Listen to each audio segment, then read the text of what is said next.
రాష్ట్ర వ్యాప్తంగా చర్చగా మారిన వైసీపీ ఎమ్మెల్సీ దువ్వాడ శ్రీనివాస్ కేసులో రోజుకో మలుపు తిరుగుతోంది. తాజాగా హాస్పిటల్ నుంచి వీడియో విడుదల చేశారు దివ్యల మాధురి. కోట్ల రూపాయల డబ్బును చూశాను, చుట్టూ వందల మంది మనుషులను కూడా చూశాను.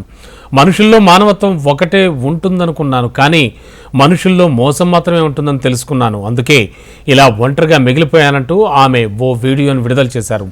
ఇప్పుడు ఆ వీడియో తెగ చక్కర్లు కొడుతోంది, వైరల్ అవుతోంది.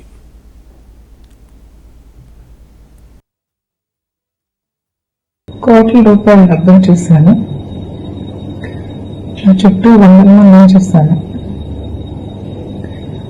మనుషుల్లో మానవత్వం ఒకటే ఉంటుందన్నాను నేను, కానీ మనుషుల్లో ఒక మోసం ఉంటుందని తెలుసుకున్నాను. అందుకే ఈరోజు ఇట్లా మిగిలిపోయాను.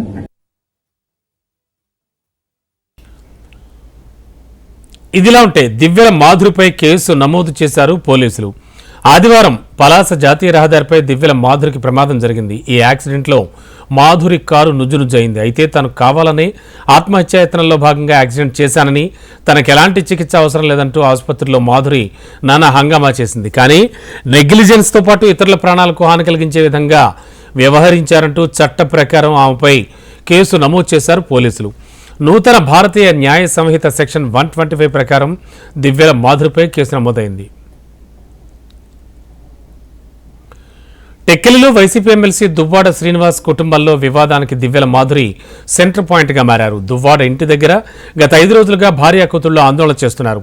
దువ్వాడ శ్రీనివాస్ వర్సెస్ దువ్వాడ వాణి. మరోవైపు మాధురిగా కత్తులు దూసుకుంటున్నారు.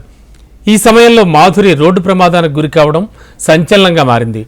ఆగి ఉన్న కారును ఆమె కారు బలంగా ఢీకొట్టింది. ఈ ప్రమాదంలో మాధురికి గాయాలు కావడంతో ముందుగా పలాస ఆసుపత్రికి తరలించారు. ఆ తర్వాత మెరుగైన చికిత్స నిమిత్తం ప్రైవేట్ ఆసుపత్రికి తరలించి చికిత్స అందిస్తున్నారు.